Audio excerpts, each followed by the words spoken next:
নাস্তিকদের যুক্তিগুলো খুবই হালকা। ওরা স্রষ্টাকে মানতে চায় না, আল্লাহরে মানতে চায় না। এর কারণ ওরা বলে আনসিন ইজ নাথিং, যেটারে দেখি না ওইটা মানি না। নাজুবিল্লাহ পড়বেন না? কিন্তু ওরা ওদের জীবনে অনেক কিছু দেখে না, ওরা মানে না। কথা কন। আচ্ছা, আপনি আপনার জীবনে সরাসরি চোখ দিয়ে আমেরিকা দেখছেন? কথা কয় না। তা আমেরিকা যে আছে মানেন না?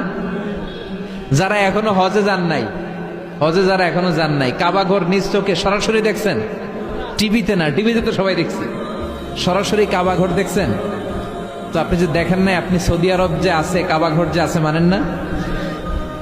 নাস্তিকরা বাতাস খালি চোখে দেখে না, দেখে, কিন্তু নাস্তিকরা বাতাস মানে না। Why do you believe on that? বাতাস মানুষ কেন? তোর দাদা তোর বাবা কোনোদিন বাতাস দেখছে? তুই তোর চোখ দিয়ে কোনোদিন বাতাস দেখেছিস?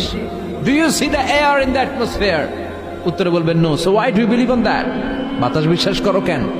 Do you see the migraine pain when someone feel in his head? কেউ যখন মাথা ব্যথা অনুভব করে, বলে যে আমার মাথাটায় প্রচন্ড ব্যথা।